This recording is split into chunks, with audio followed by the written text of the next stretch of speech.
No doctors were ever able to tell me what I could do to improve my condition. They were all prescribing meds, and it was always about treating the symptoms but not the cause. I had hives, itching all over the place on my body. I used to take 7 or maybe 10 cold showers a night every 15 to 30 minutes because it was unbearable. The psoriasis that I have suffered from since when I was 7 years old.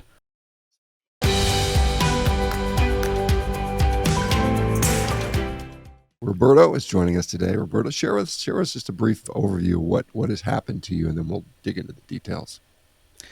Sure, thank you. Well, first of all, Shawn, thank you so much for the opportunity, and thank you so much because you have been an inspiration for all of us to start a carnivore diet, because I discovered the carnivore diet thanks to you and thanks to Dr. Jordan Peterson when I heard about him, about the story of his life and his daughter, Michaela Peterson, on the Joe Rogan podcast. And I tried the carnivore diet for the first time in 2020, so I am now on my 5th year of carnivore diet. And I've been doing it because I have started because I have always suffered with psoriasis, and I was suffering at the time with urticaria. Okay, so I had hives, itching all over the place on my body, and it became unbearable. I had to do cold showers at night in order to bear the pain and the suffering. So I started to experiment with food when I saw that no doctors were ever able to cure me. So no doctors were ever able to tell me what I could do to improve my condition. They were all prescribing meds, and it was always about treating the symptoms but not the cause. So I wanted to know what was the cause of my problems, and I looked up online and I found this carnivore diet. But first I tried the keto diet, and I tried different types of diet, but mainly they were all meat-based, okay? But my situation was so advanced, it was so, I was so desperate that every vegetable that I used to touch and eat, they gave me a reaction on my body. So I had itching all over my body. And so when I realized that I only had to leave meat on the table, only meat on the table and animal fat, then I started to cure myself. So the urticaria started going away after a week, and then the psoriasis that I have suffered from since when I was 7 years old disappeared completely after around 3 months. And this was something completely unexpected for me. And I soon realized that I started to sleep like a baby, like I never slept in my entire life. I always suffered from insomnia, and it all went away. The mental clarity that I experienced was unbelievable. And so now I can enjoy a life where when I am much focused than I used to be in the past, and I feel a lot of calm, and a lot of other minor issues have gone away completely. I was always bloated after a meal, but now it never happens. I can eat all I want. If it is meat and animal products and animal fats, I always feel fine, as long as they are you can say clean, from a good source. I always feel fine. So mainly psoriasis and urticaria went away completely, And other stuff like migraines have disappeared completely. I never have migraines. I don't remember when it was the last time that I had one. So I'm enjoying the best shape of my life now. I'm 36. I was young before already, so not a problem, not a problem. But despite even though I was young, I still had a lot of problems, and I was depressed for a lot of time in my life. Now I don't know what depression is. I'm always happy, and I'm always ready for the next challenge. Okay, so psoriasis sounds like from 7 till about Yeah, 32-ish or so, something like 31, 32. exactly. So Until so you until had I was 31. Yes. so almost 25 years of psoriasis. How you said it was pretty severe. How extensive coverage did it have? Where did it affect you? Yeah, it affected my mainly elbows, uh, the back, and also on the scalp. The scalp was completely covered, and behind my ears and on my eyebrows. That's mainly where I had psoriasis. Every doctor, every dermatologist that I went to, they always gave me drugs and nothing else. Nobody ever talked about food, nutrition, but I had to figure out by myself. And so, how did the drugs work? What drugs did they give you, if you remember, and how did they Mainly work? was cortisone Hmm. and antihistamines, mainly that. Yes, the antihistamines they worked for a week and then they stopped working. So I went to the doctor again, and they said, "Okay, take this other brand." So I took the other brand. It worked for a week, and then it stopped working again. Always the same. Okay, so lots of cortisone creams.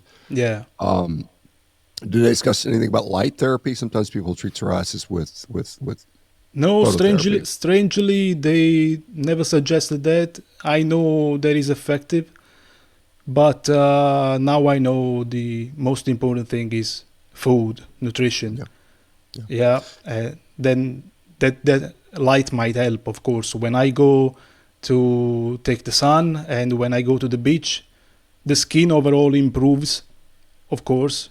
It always used to improve over the course of my life because I used to see this when I was young, when I was maybe 13, 14, 18. I had psoriasis and it disappeared almost completely when I went to the beach in summer. But as soon as I went back to the city in the fall, it started to appear again. So elbow, your back, your head, your Yes. eyebrows behind your ears.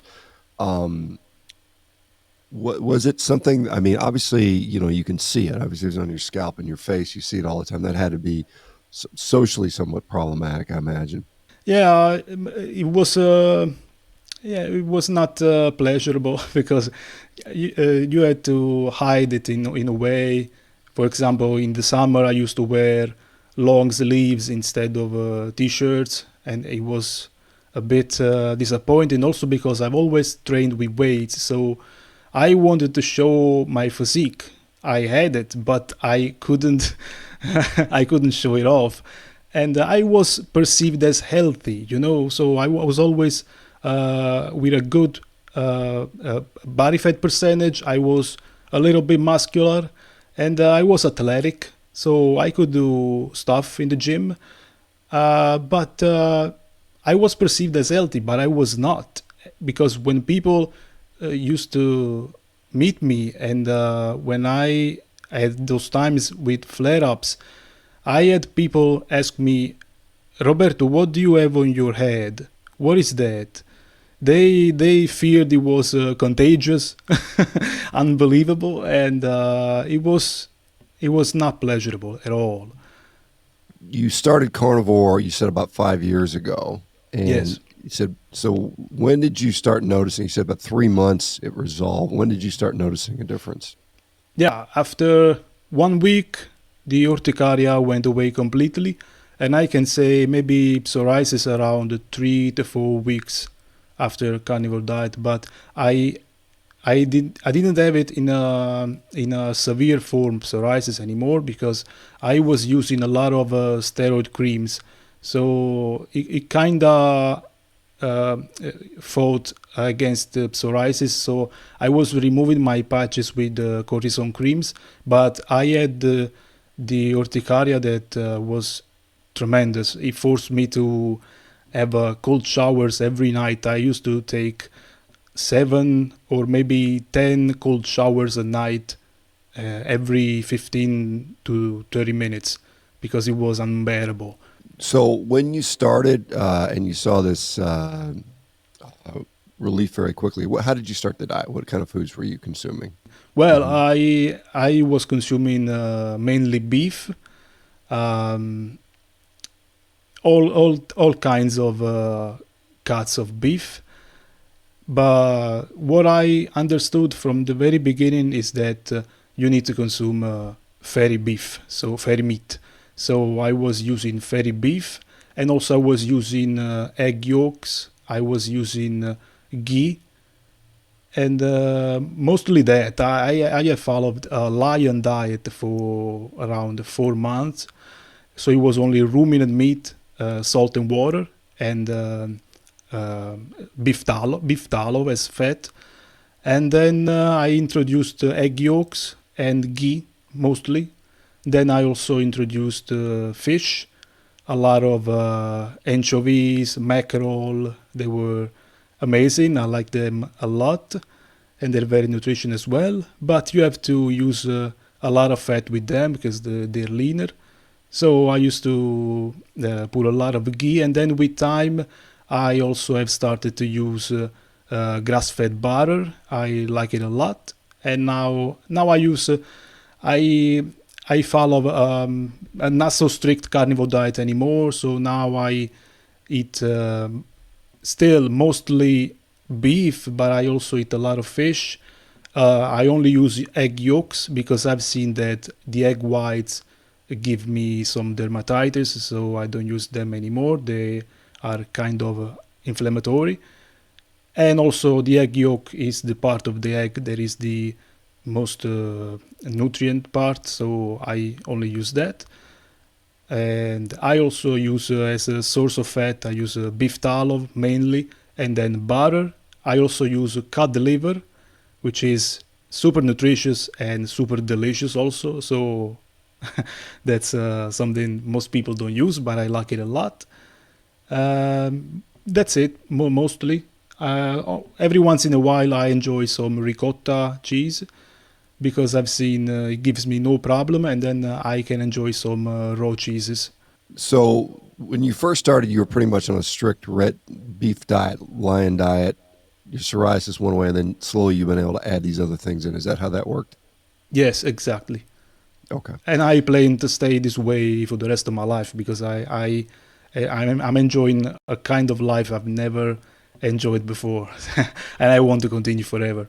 Well, you've been doing it for 5 years, so that's a pretty long time already. Yeah. How difficult is it in Italy? To I mean, we think a lot of people think of Italy as a place of pasta, and some people think Yeah. pizzas, and obviously a lot of carbohydrates, breads, and whatnots. How challenging is it to find enough meat, or is it cost prohibitive? What are the challenges you might have? Hey folks, it's Dr. ShawnBaker here. Hey, if you or someone you love is suffering from chronic disease and you're tired of just managing symptoms with potions, pills, and procedures, I want you to check out Revero.com. Our team of dedicated professionals is committed to tackling the root cause of your issue and finally getting you healthy. Hurry up, though. Our spaces are filling up very quickly. No, meat is readily available everywhere, especially beef. There's a lot of consumption of pork and chicken, but I never use them. I eat mostly beef and sometimes lamb, but mostly beef. Most people only eat lamb at Easter, at Easter time, but beef is very readily available. And yes, people consume a lot of carbohydrates. Also, I am from the southern part of Italy, so here a lot of people, you cannot touch pasta, pizza, the bread, also the coffee. Those are things you cannot say anything against because people get really mad. So this is the psychological thing about diet. So I think people think I was very brave to start a YouTube channel to talk about a carnivore diet 5 years ago, and I'm continuing now still because it is very difficult maybe to talk about a carnivore diet in Italy because people don't see the need to eliminate other foods. Even though you say you felt really bad, you had some physical problems, you had some issues, some disease, they still don't see it necessary because they think maybe you could do the diet for a little bit of time, but then you need to reintroduce foods. In fact, in the beginning, it was very challenging to understand that I didn't need carbohydrates because people all my life have always told me that I needed carbohydrates to build muscle mass, for example, to perform, to do physical exercise. But then you convinced me. So I understood through you, thanks to you, that I didn't need carbohydrates. So I started this diet and I started to talk about it on YouTube. But especially for the very first 2 years of my journey, people were attacking me really, really hard, telling me that I couldn't do this long term, that I would have faced a lot of health issues. I'm still waiting, of course. I'm still waiting. Just like you say, the scurvy, the gout, that they need to happen. Nothing happens, and then I have, since I have been talking about this diet. I have been researching a lot about the topics. So I became kind of an expert on the nutritional issues in order to answer properly to people when they moved critics against me. So where do you get vitamin C? I became kind of an expert to answer to those critics because, well, you know very well there is some history behind the carnivore diet. It is not something that we invented ourselves. I thought it was like that in 2020 when I discovered it from you and from Dr. Jordan Peterson.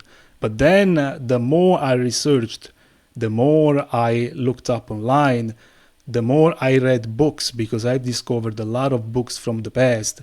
It was done a lot in the past. It was the main approach, to lower carbohydrates to resolve some issues, especially diabetes, but also psoriasis and also other diseases, which saw the main cause in an overconsumption of carbohydrates, especially during the 19th century. There were a lot of doctors. I wanted to talk to you about this because this is something that I never hear anybody say internationally. I think I have been the only one globally to talk about this in really, really in such a detail on my channel, which is in Italian. So I think people that speak English also need to hear about this because first discovery that I've made, there was an Italian doctor named Arnaldo Cantani, and he was from Italy, and he was a physician in my city, in Naples, Italy. And so he used to have a lot of people around eating a lot of carbohydrates, but he used a carnivore diet to cure diabetes. And he documented in a book written in 1875, he documented 73 cases of diabetes completely cured from a meat-only diet. He was very, very strict with the diet. So also you hear people say that there are no studies. You cannot say that a carnivore diet is beneficial for some diseases, but some things have been done in the past. Especially Dr. Arnaldo Cantani, he used to lock people in their rooms he used to lock patients in their rooms in order to avoid that they cheated on the diet. Okay, so they were very rigorous. They were very strict with the diet. They only ate animal matter, animal foods, animal fats, nothing else. Dr. Cantani also was was an advocate for a strict carnivore diet. He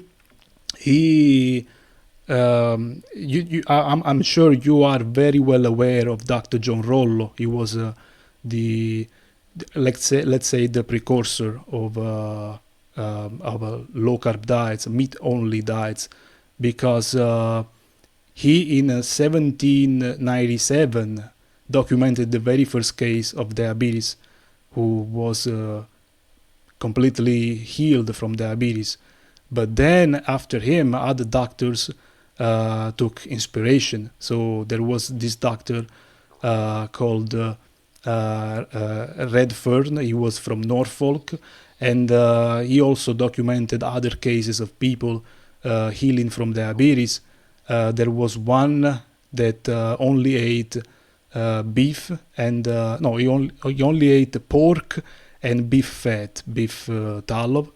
And then Dr. Arnaldo Cantani in 1875. He also talked about other doctors in his book, other doctors that were using it in southern Italy.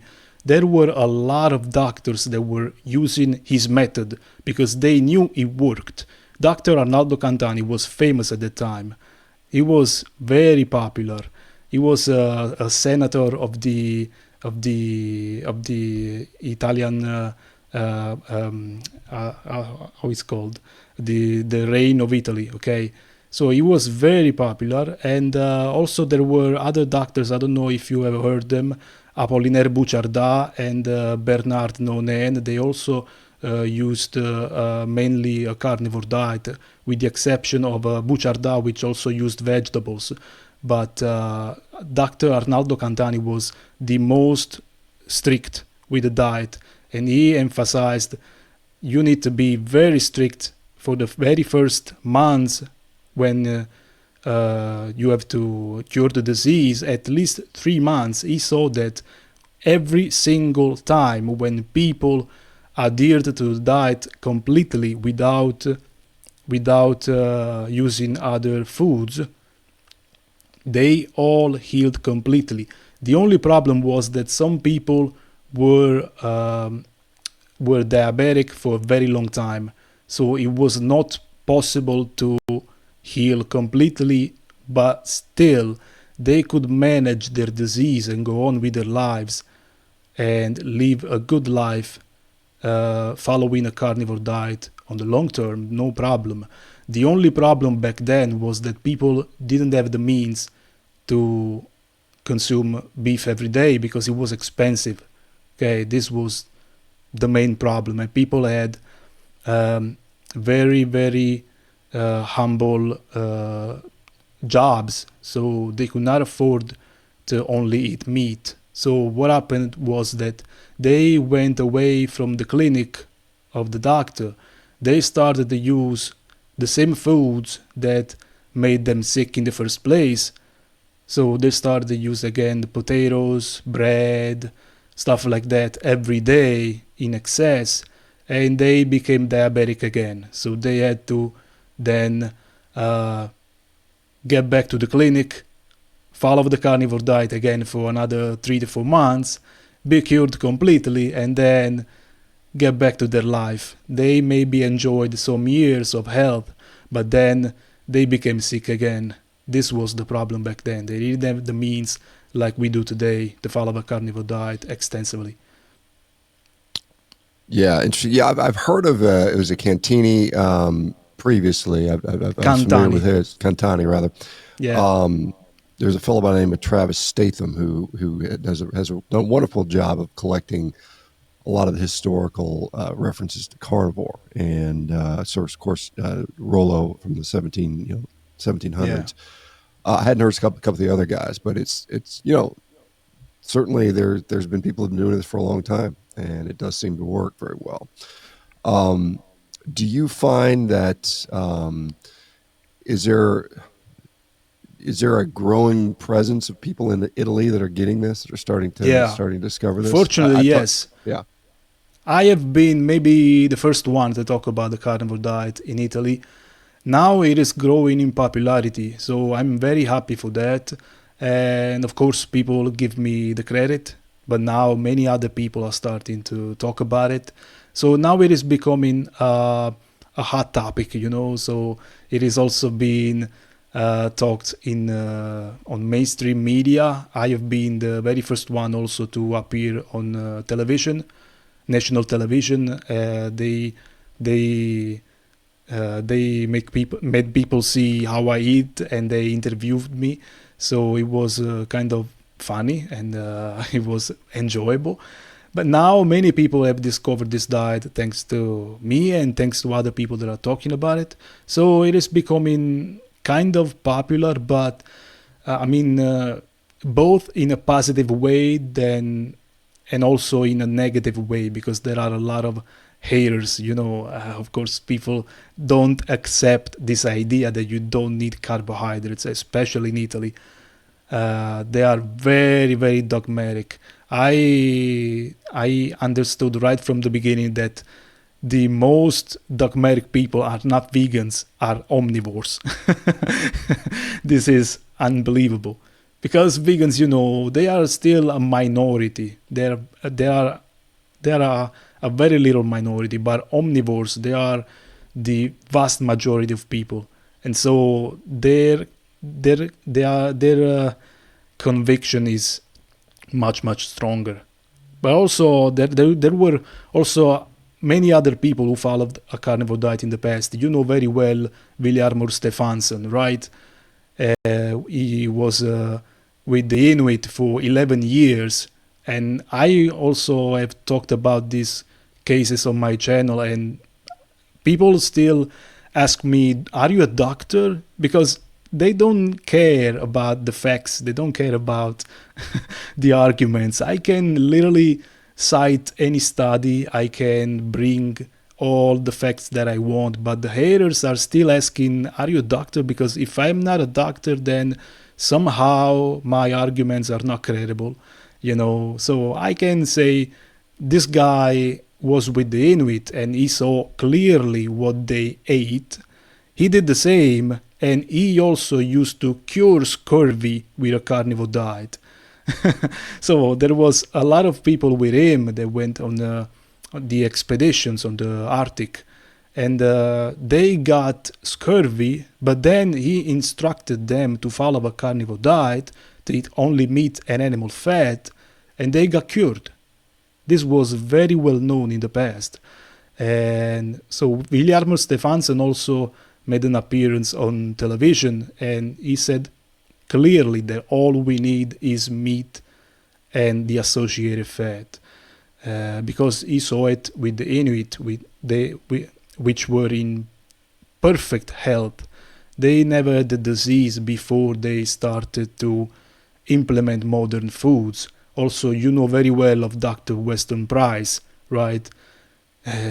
So with the book Nutrition and Physical Degeneration, he documented very well in 1939 all the native tribes of the past in Africa, in Latin and South America, also in Europe. They were in Switzerland, also the Maori, the Aboriginal Australians. They all used to eat nothing but meat, fat, for the most part, but also some native tribes used to include some vegetables, of course, but it was always in the ratio 80%, 70-80% animal matter and 20-30% vegetable matter. Nobody used to thrive on a vegetable only diet. This was very, very clear. Dr. Weston Price said very clearly, the more you increase the amount of vegetables, the more the health of these people declines. So they all used to put animal products on the base, on the they all used to base their diet on animal products. And so we have all the evidence we need, and we have literally no reason to worry about the future, because I know the future is bright as long as we can still go on with this diet and prove the errors wrong, because it's clear that they are wrong. So I've been to Italy once in my life, a long time ago, 1996 or something like that. So it's been a while. What do you typically? What kind of cuts do you usually get there? What are the big specialties in Italy? I know like there like some of the pork, like prosciutto di Parma, and some of these things are popular there. But what do you like to get? Much seafood, or what's available to you? Yeah, definitely. Prosciutto and maybe porchetta also. They are very popular, of course. Also, they have always used animal fats in Italy, especially on the southern part of Italy. This is lardo, which is lard, of course, and then strutto, which is I don't know how it is it but basically it is pork fat. People in the past used to consume that and not olive oil. Olive oil arrived later on with other vegetable oils, but still, olive oil might have been consumed from people who were poorer and not very wealthy. But in the past, animal fats were used a lot, especially in southern Italy, and also all cuts of pork, and then beef also. It is very, very popular. You can find anything you want, basically, and I ate chuck roast today, chuck roast with beef tallow, and I like very much. The thing that I prefer the most is the ribeye, which is I think it is the perfect ratio from between protein and fat. And then also Italy, fortunately, it has a culture of raw cheeses. So maybe we do not consume butter. We tend to use a lot olive oil, especially in the last decades. But raw cheeses have been used a lot in the past and still are being used nowadays. So animal products, I think, have been the staple of all the diets all around the world. If you look very closely, everywhere you go, in the past it was like that. Things are changing, have been started to change in the last decades, unfortunately, but let's hope that things start to shift, start to change in the next decades. Do you have family or family friends have seen your transformation, and what have their sort of thoughts been? In my family, no, I'm the only one that it's this way, of course, and they still don't understand how I am so healthy, of course. But I have a lot of testimonials from people on my channel. I have also interviewed a lot of people, and I keep seeing the same thing. People, especially I've seen people that used to follow a vegan or vegetarian diet that have reversed completely any disease, any condition by following a carnivore diet. I have seen a lot of people also, a lot of women, getting out of amenorrhea, for example. A lot of women lost their menstrual cycle following a vegetarian and vegan diet. I am also a proponent of supplementation, so other than following a carnivore diet, I am a strong advocate for iodine supplementation, magnesium, vitamin D, vitamin K2, and personally I also take glycine, but it's not essential. I advise to take these supplements because I think these are the most important nutrients that help in today's world, especially when a woman is facing amenorrhea. Iodine is very, very important, and also magnesium. And I've seen a lot of people reverse anything, basically. I've also seen people that, thanks to my video about Dr. Arnaldo Cantani, they reversed the diabetes. Also, they were type 1, because we're told type 1 is not reversible. Dr. Arnaldo Cantani didn't know what type 1 was. He described people of all ages, from children to seniors. There were 20 years old young ladies, and also there were people in their 60s or 70s. They still cured diabetes no matter the cause. I mean, if they didn't have diabetes, they didn't have diabetes from a very long time. If it was still possible to be healed, they healed themselves. So I think carnivore diet is the species appropriate diet, because all we need is in meat and fat. Then also, of course, you can add other things if you want. If you are healthy, if you want to enjoy something else, you definitely can. But the most important thing that should be missing ever is meat and animal fat. Do you know if are there any physicians in Italy that are currently, I know some like in Greece and Poland and Hungary and Germany and UK and several European countries that do. Any in Italy right now that you know of that are actually promoting this? Or fortunately, yes.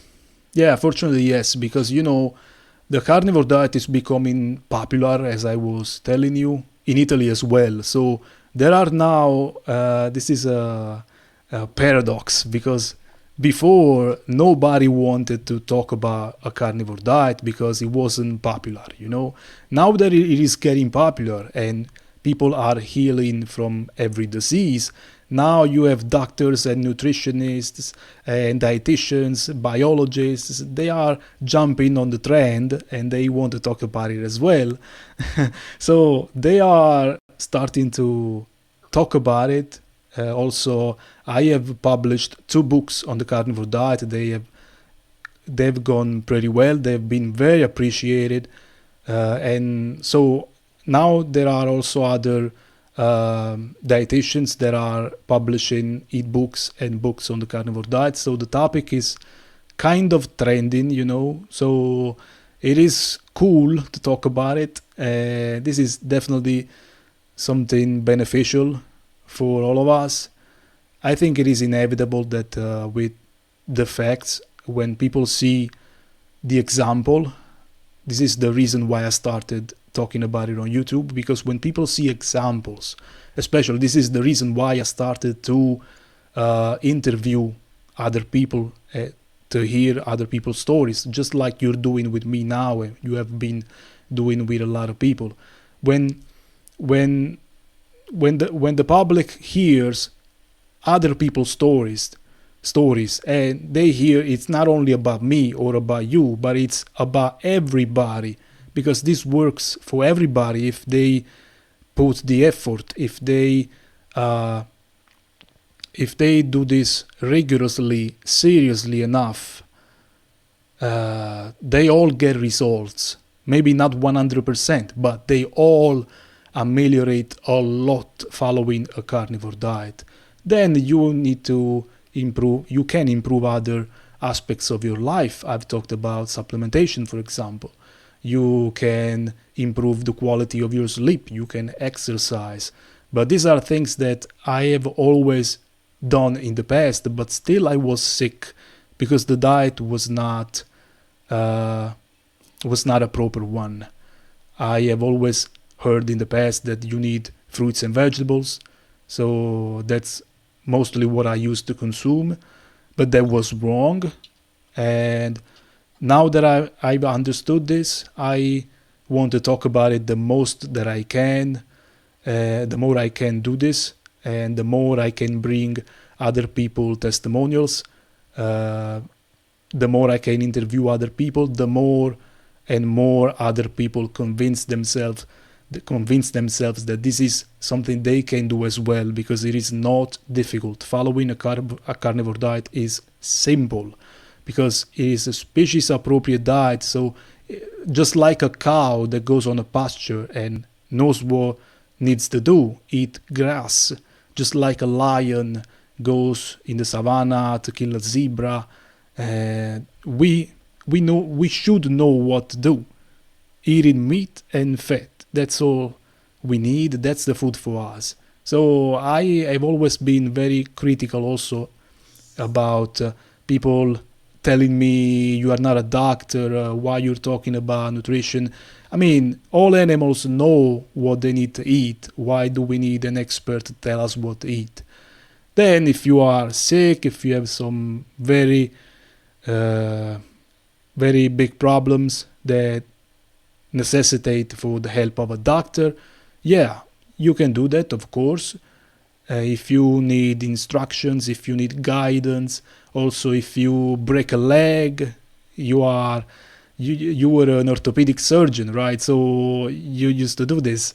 When people break themselves, they need to be fixed. So that's, I think, the real use of a doctor in what should be in society. In fact, Dr. Weston Price saw that people, the native people that followed a proper diet, didn't need doctors.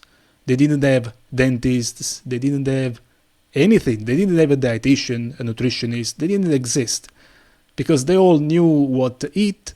They were not depressed. They were not having mental issues. In fact, many of them didn't even have prisons, for example, because there was no there were no criminals. So I think society can be shaped a lot if we keep going along this path of healing humanity, really following a carnivore diet, suggesting to try a carnivore diet, or at least an animal-based diet. I mean, when also other people in the past, I think you have heard about William Banting, Dr. James Salisbury. They also used to suggest, let's say, a meat-based diet. They also consumed some fruits and some vegetables. That's not a problem. The problem is we need to stress the importance of meat and fats for our diet, for our well-functioning, because this is what has been missing in the last decades. People have been told to eat mostly vegetables and fruits. We need to change this paradigm. One thing I've seen in the news here, obviously in Italy, they've taken steps to do things like, I believe, banning cell cultured, fake meat, disallowing, some of these products that call themselves meat. They've been pretty aggressive, and I don't know if it's the new Prime Minister Meloni or the government in general, but it looks like Italy is really pushing back against the adoption of these fake foods and calling it meat. They have a very, very particular, I guess, appreciation of real food. Is that fair to say, or am I just seeing the headlines in it? Yes, it is true.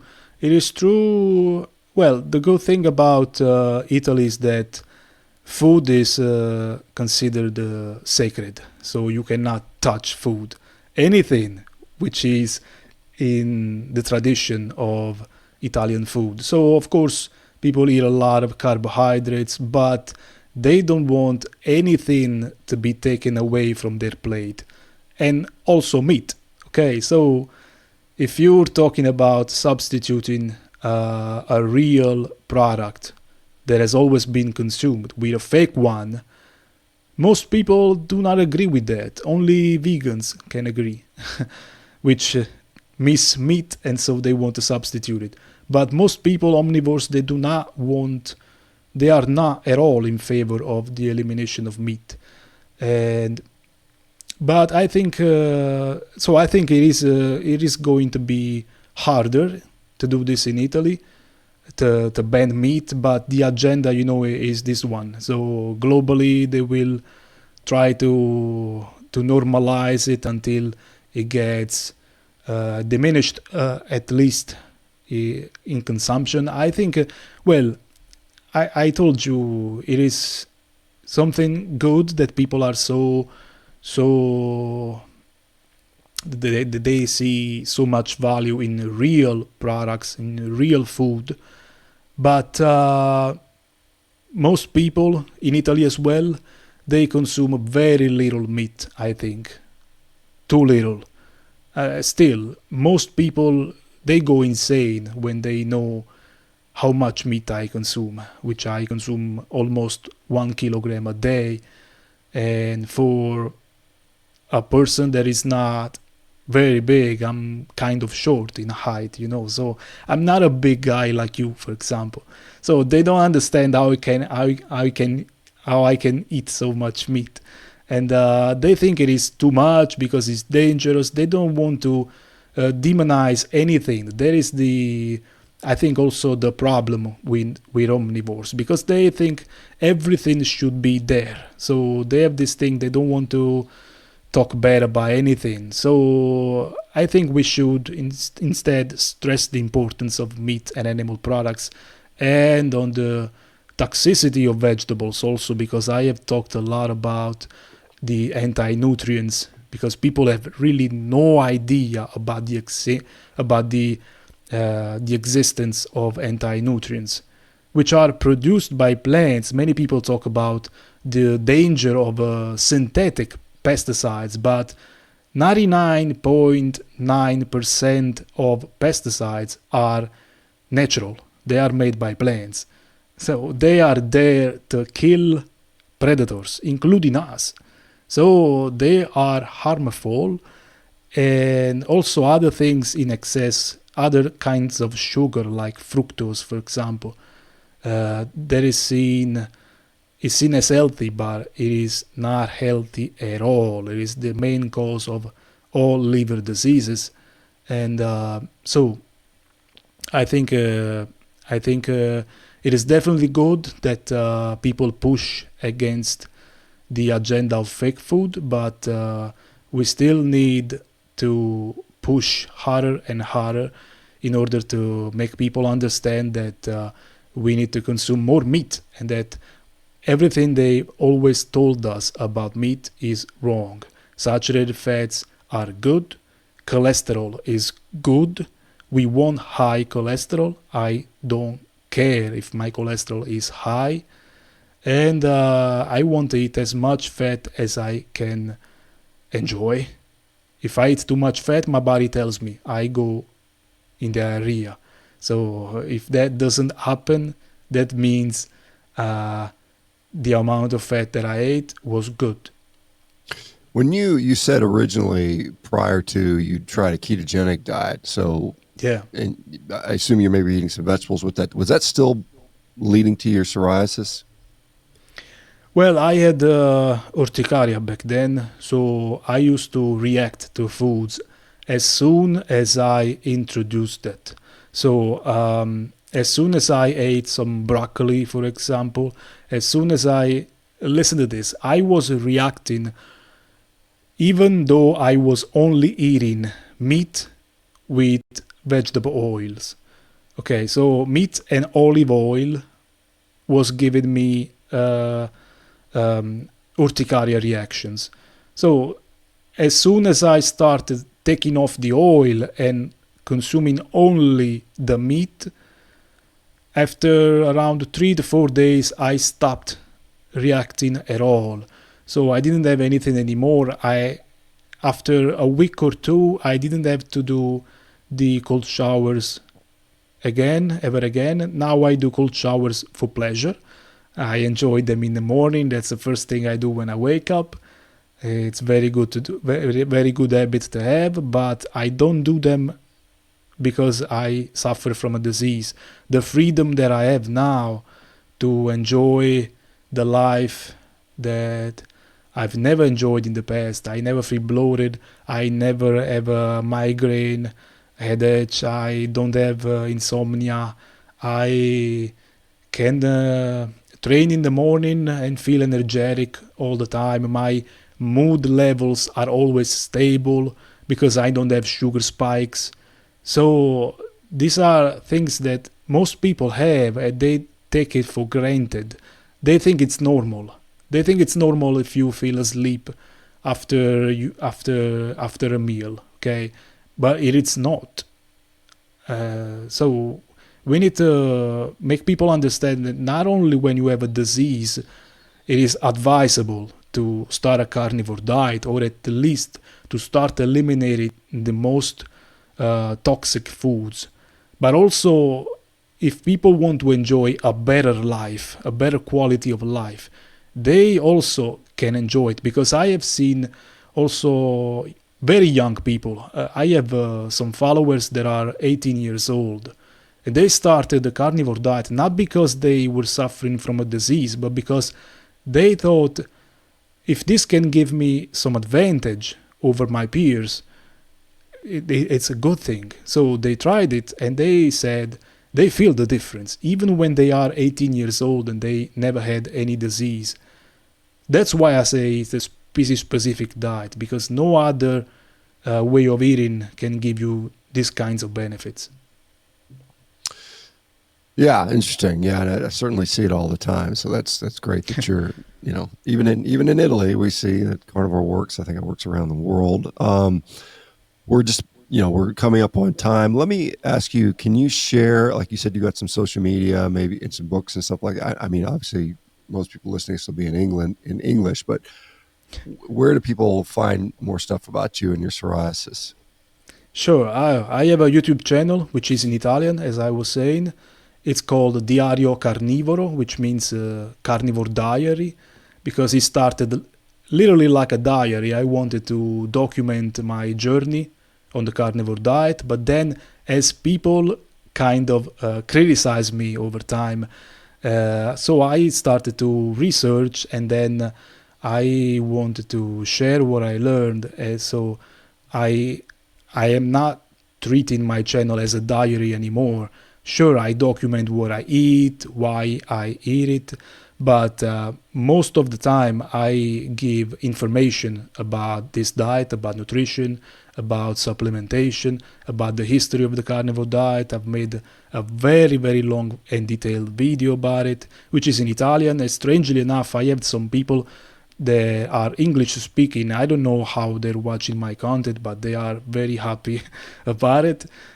Maybe they activate subtitles, I don't know. So that is my main source on YouTube, Diario Carnivoro. And then I only use Telegram. So I have a Telegram channel and a Telegram group also for Italian carnivores. Okay, we are growing a lot. So on my YouTube channel now we have surpassed the 7,000 subscribers. And on Telegram we are over 1,000 subscribers, which are good numbers for niche audience, especially in Italy. Let's hope we can motivate other people by growing always more. And as I said, I also published 2 books, and I don't know, I will keep doing other videos in the past and always continue on this path. By leading by example, and by giving also the voice of people, giving voice to other people that bring their testimonials to motivate other people to do the same. Wonderful. Well, I'll tell you what, Roberto, thank you for doing this. I appreciate it. Good luck to you, and hopefully this will inspire some folks with diseases, particularly psoriasis, to give it a shot. Thank you. Thank you so much, Shawn.